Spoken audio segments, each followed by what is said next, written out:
Lizzie grew up on the East Coast as a healthy kid with no major health problems or complaints. Fast forward 20 years, and she found herself in a hospital bed with debilitating abdominal pain hooked up to a feeding tube. How did this happen? Well, after prolonged stress, consuming a diet of highly processed and quick to cook meals, her body said no more. As a holistic nutritionist with a focus on functional medicine, she's eager to help clients rediscover their relationship to the healing powers of food as medicine. And also, if applicable, redefine their relationship with alcohol. Lean in for this episode. It's one you're not going to want to miss.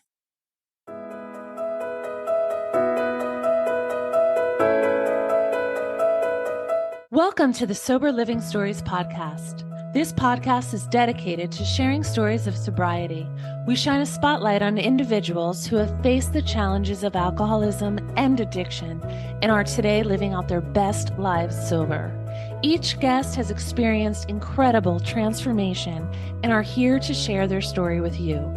I'm Jessica Stipanovic, your host. Join me each week as guests from all walks of life share their stories to inspire and provide hope to those who need it most.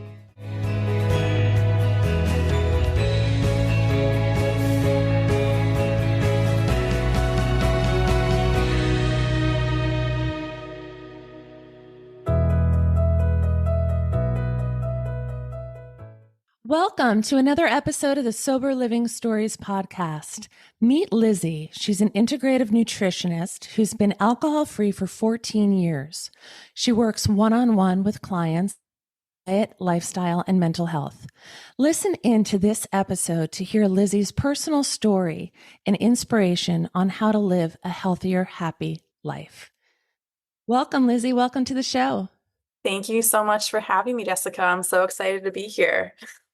Yeah, I'm so excited to hear your personal story. I know I was reading about you and the work that you do. I know that you grew up on the East Coast and you had a relatively healthy, happy childhood. And then in your 20s, you hit a little bit of a roadblock as far as health goes. And I'd love for you to share that and then take us into how it got you to do what you do today. Absolutely. Well, thank you again for having me. I'm definitely very happy to be here and be your guest. So you're right. As you mentioned, I grew up on the East Coast. I'm from Washington, D.C. originally, and happy, healthy childhood, no major health issues, nothing to complain about.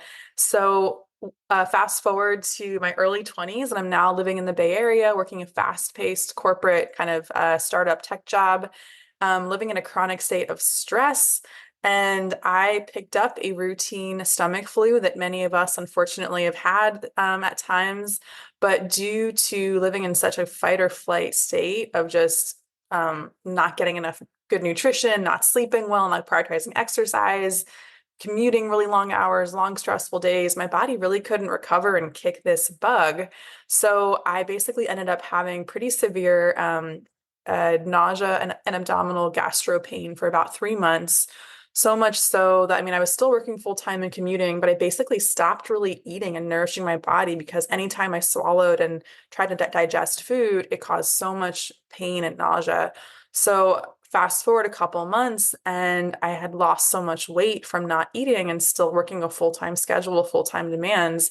So I ended up being hospitalized for 2 weeks in the Bay Area, put on a feeding tube, and doctors were very perplexed by me. They did, multiple top to bottom and GI tests. I'll spare you those gory details, but a lot of tests. And ultimately they discharged me with very vague. They said that I had severe IBS, and they gave me, I think, 8 or 9 medications to suppress the symptoms that I was dealing with, whether they were pain symptoms or headaches or anxiety. I was on a real strong cocktail of medications. And one of the things they told me is that I had to stop drinking while I was taking the medications. So that's kind of where my first ear perked up as far as, changing some things in my diet and lifestyle. And then sort of, that was the way of life for a few years, taking a lot of medications. And I really hadn't made many more dietary and lifestyle changes at that point. I never really was a big cooker. I kind of was like a microwave frozen Trader Joe's dinner kind of person. But ultimately I decided I kind of had one of those aha moments where it was like, I am so young to be so medicated, and no one's really talked about root causes or long-term solutions. So that's really where I rolled up my own sleeves and really did some research into diet, anti-inflammatory diets, better stress management, sleep, exercise, the importance of community and hobbies. And so, not overnight, but over a couple of years, I completely changed my lifestyle. I changed my diet, learned how to really cook, stopped drinking alcohol, and got better sleep and exercise and managed my boundaries better. And eventually got off all the medications doctors put me on against they were saying if they're working, don't break it. But I got off everything and I really healed my gut through changing my diet and my lifestyle. And that's when the seed for me was planted as far as making this a business and knowing there are so many other people out there who are going through their own health challenges that are probably overwhelmed, probably confused by just the Western medical system. So I went back to school and got my degree in nutrition from a small program in Berkeley, California, and then launched my own business. And now I work one-on-one with clients, helping them go through what I went through, whether it's GI or not. There's a whole plethora of different kinds of clients I work with, but really helping them figure out how to help their body in a more sustainable, empowered way than just medications and just Western medicine. Wow, I love this. Yeah, I love this. It's so needed. Like when you talked about chronic stress and just, processed food and just go, go, go. I mean, that's like, I read a stat like years and years ago that 90% of illnesses are caused by chronic stress. I don't know if that's a true Mhm. statistic or not, but it's really detrimental. And so before we get into all that, because I'm really interested and I want listeners to hear everything. So when you decided to make some changes or were put on medication, you were in your early 20s. So how did that look for you? Like when, you're on medications, you stopping drinking alcohol, you're like just 21. I think was that Mhm. the age on the East Coast? Like Mhm. was that an easy choice for you, or did your social life, like how did it affect you? It was really hard at first. I mean, I think I was 22. I was living in California. I was young. I was social. Social life revolved around, in some way, shape, or form, bars and drinking and socializing in that capacity. And so I felt like I kind of lost my social life initially, is how I interpreted it. And I was just like, I don't know what I'm going to do. I don't know a lot of people here. That's how I've been meeting people. So I really, initially my mental health really took a toll because I kind of slumped into some depression and just feeling completely overwhelmed and also feeling kind of victim mindset of like, why me? Why did this happen? Kind of hopeless in that way. Um, but what I will say is that I went slowly. And so, doctors just said, try a few months alcohol free, see how that goes. So I went slowly. And if they had said, this is going to be 14 years or the rest of your life, I would have been shocked to hear that. But going slowly and also figuring out the kinds of, other activities that could bring me happiness, and whether they involve movement and exercise or, meeting people for coffee or cooking classes, cooking groups. It really pushed me to kind of redefine and rethink my own definition of community and of fun and the kind of people I wanted to be around. So over time, it actually became fun. And I really learned to cook and started to enjoy going to farmers markets bright and early on a Sunday morning. And so it kind of, having this health issue and then kind of dealing with the recovery, not just redefined my body and my GI system, but it also redefined my life and how I spent my time and who I spent my time with. And I think that was the blessing in disguise from all of this is I eventually learned to heal my gut through more integrative practices and then, pivoted my career. But it changed who I am for the better. And it made me Wow. a much more self-aware, grounded, and yeah, reflective person in that way. So I wouldn't wish anyone to go through, hospitalizations and serious medical conditions, but I Sure. think it really changed my life and my personal life for the better, I would say. Hmm. So when was the point that you got off of those medications that you were prescribed and decided to make some shifts with food as Yeah, so in the hospital, it was interesting. So I basically had, as I mentioned earlier, pretty much stopped eating going into the hospitalization because of so much pain and nausea. So when I got there and I was admitted, they put me on this feeding tube, and then I was not allowed to eat for about 10 days while they just gave me all my nutrients via liquid. And then on the last day or two, they said, okay, we can try food again and see how you do. And the first meal they gave me in the hospital was a plate of pasta and garlic bread and cookies for dessert. So it was just like a plate of white, highly processed carbs. And I ate it and it tasted good, but looking back on that experience now, there were very few conversations about, okay, when you go home, how are you going to take care of your body? How are you going to cook? How are you going to nourish yourself? So I am sort of proud to say that that focus on food and nutrition was really not by doctor's orders, not from the hospital. That was my own discovery. And like I said earlier, I sort of initially started off just following their orders, taking all the medication. But then my own wheels started turning that this was the plan. I was going to be medicated like this for decades to come. Nobody was talking about getting off medication or really getting to a more root cause of this stuff. So then that's really where I was like, okay, what are inflammatory foods? What can I reduce? So for me at the time, I don't follow this as strictly now, but I did remove gluten. I did remove dairy. I cut way back on sugar and then alcohol. Those were kind of the four things that I really removed and then increased things like more leafy greens, a lot more protein sources, really increased my hydration practices, and then just kind of like learning to cook, learning to read ingredient labels, learning to shop, more at farmers markets, just being more proactive in my food process and more educated in kind of what I was putting in my body. And now to Mhm. this day, like I'm not fully gluten-free or dairy-free. I'd say I'm gluten and dairy light. And I cook when I'm at home cooking. I have very little gluten and dairy in my house, no sugar. But if I go out to a restaurant and it's like a great Italian place and it's a celebration, I will absolutely have pasta and enjoy Yeah. every bite. But I would say a lot of those practices that I learned in my early 20s, I still follow to this day. Let's take a moment to hear a recovery story from one of my sponsors. At the age of 25, recently married and a new father, Jack found himself in a Texas rehab facility detoxing. After 10 years of addiction, he was finally able to admit that it was time to get help. Not only did SoberLink allow him to be accountable and track his sobriety, SoberLink allowed Jack to prove to himself and others that he could make the change he had always hoped for. SoberLink is the portable sobriety tracker taking the recovery world by storm. It has built-in facial recognition, sensors that detect cheating, and instant results sent to contacts. It's the number one accountability tool for keeping yourself honest and rebuilding trust. Visit www.soberlink.com/sober-living and check out the show notes to click the link and receive $50 off your device today. Now back to our guest.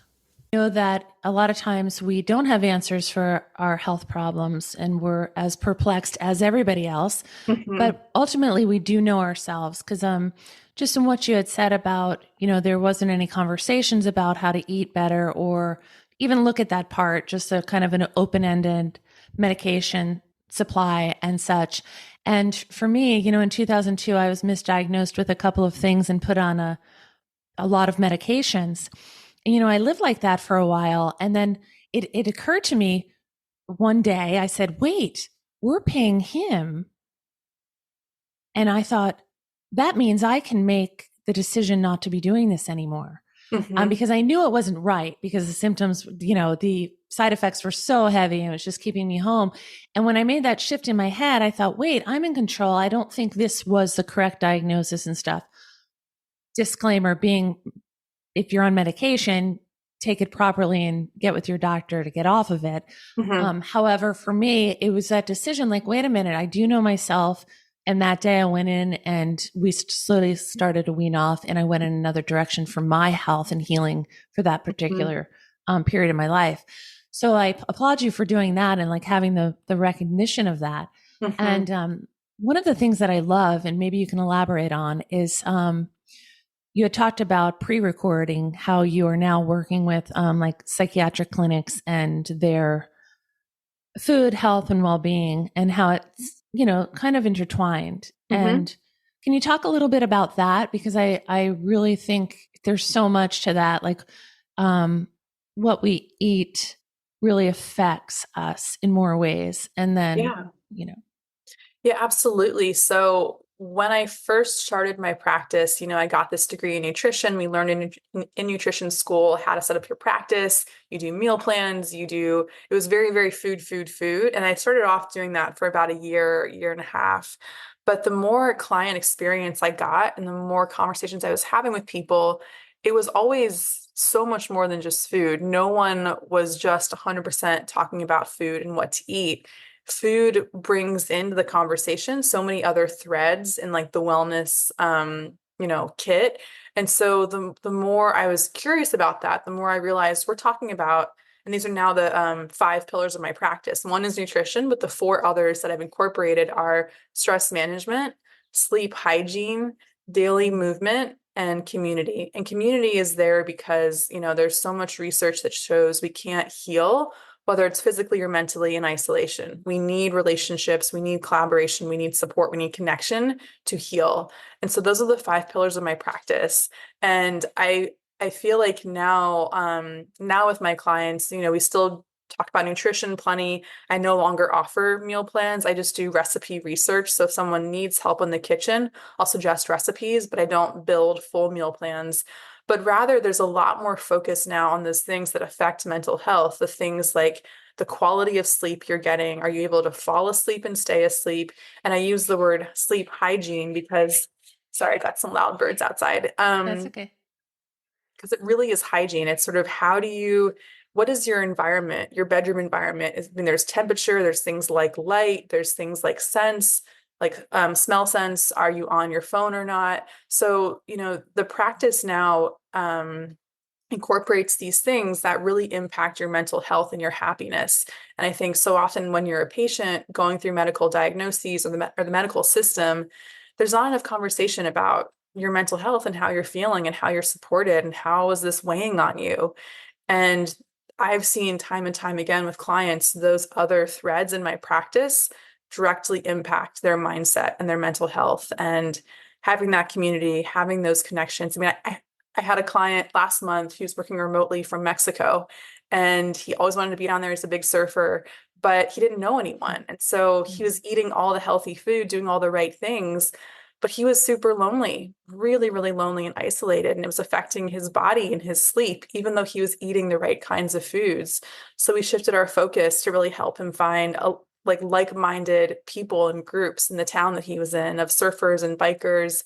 He found a great breathwork class. So it really is integrative. And that's why that's part of my title is Integrative Nutritionist, because it's so much more than just your digestion and the food you eat. It really encompasses the whole human and the whole body in healing. And mental health is a really big, big part of that.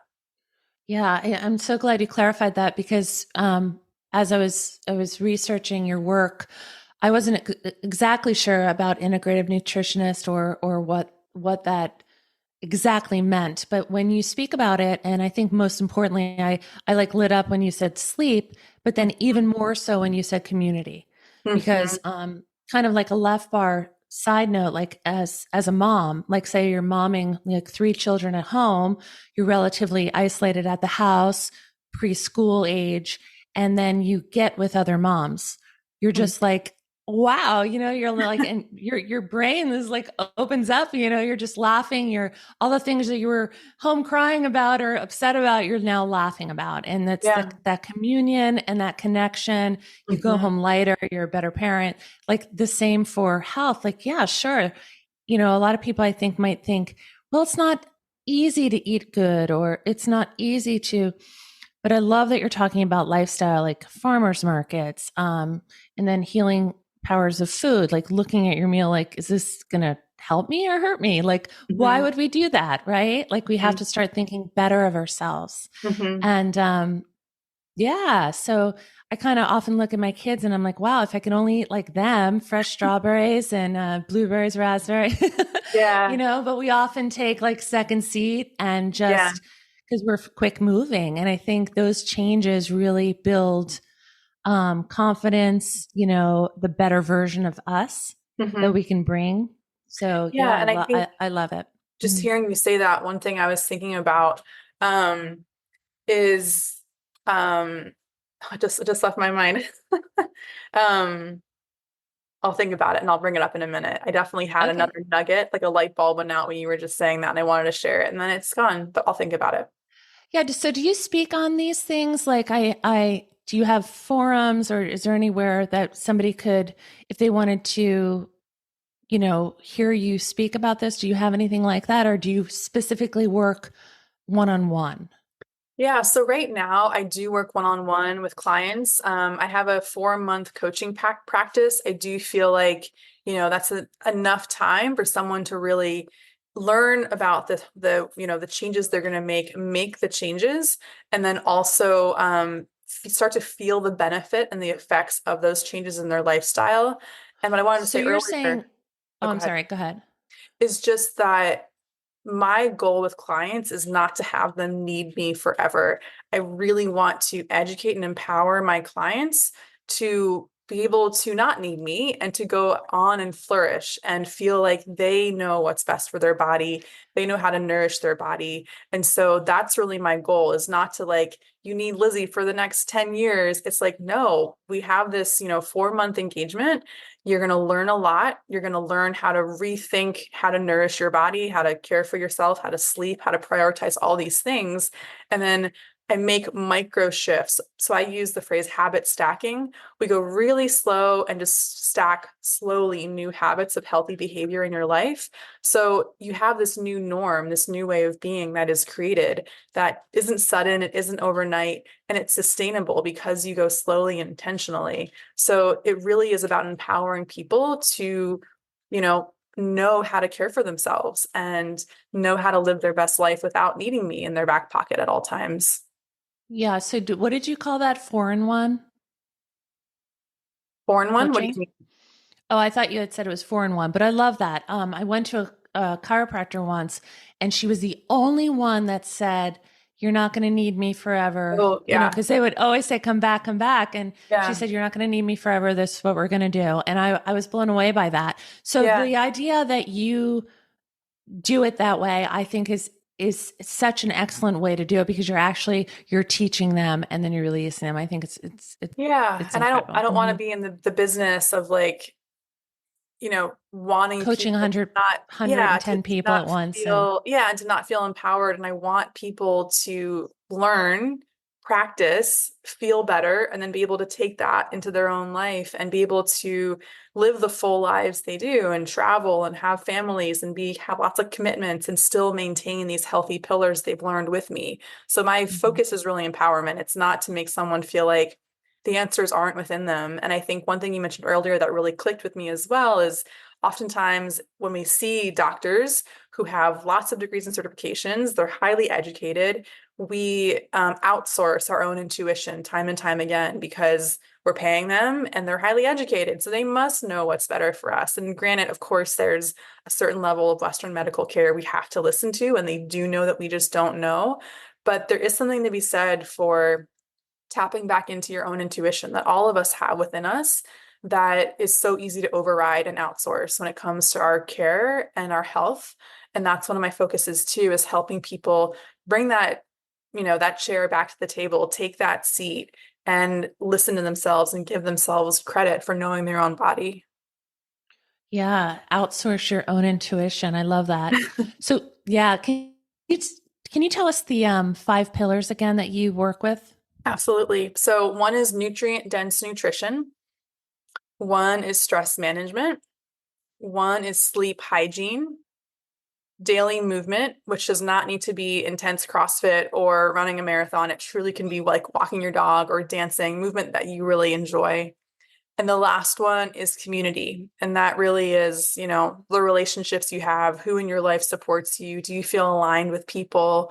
Because that really does affect our mental health, and the mental health can affect our digestion and our sleep and all the other chain reactions. So I do have community in there very, very much intentionally for a reason. Oh, yeah. I love that. That's great. So if people wanted to connect with you during the week, where can they find you? Where do you hang out during the week on social media or your website?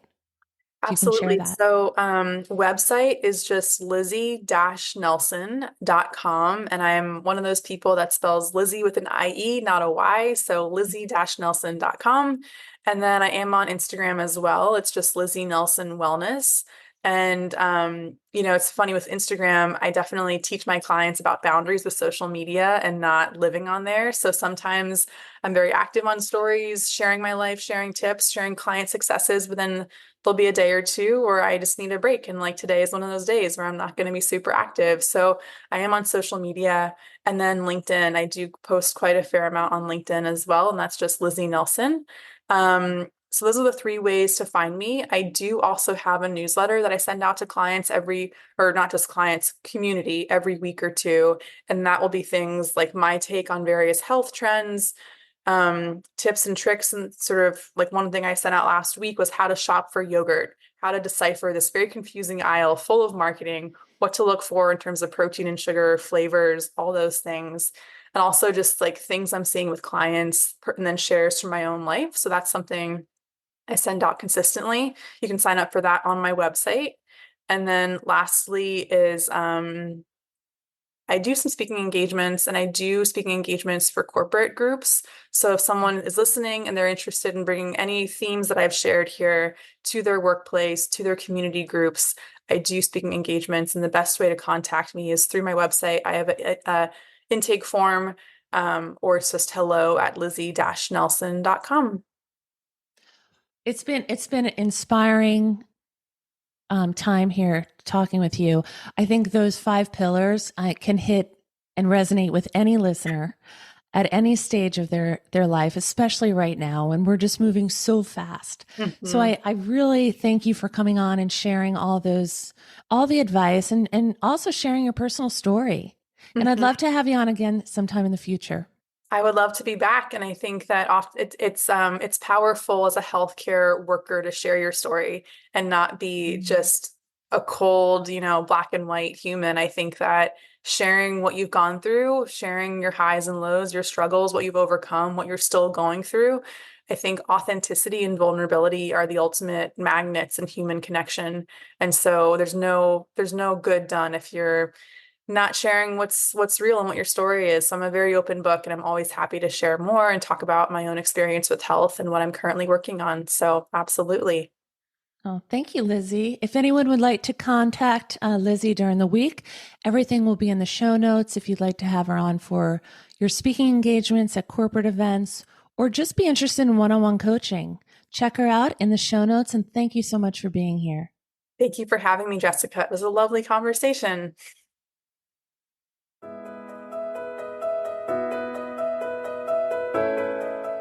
Thank you for tuning into the Sober Living Stories podcast. If you have been inspired, consider subscribing and sharing with anyone who could use hope in their lives. Remember to stay tuned for more inspiring stories in the episodes to come. To view our featured author of the month or to become a guest yourself, visit www.jessicastipanovic.com.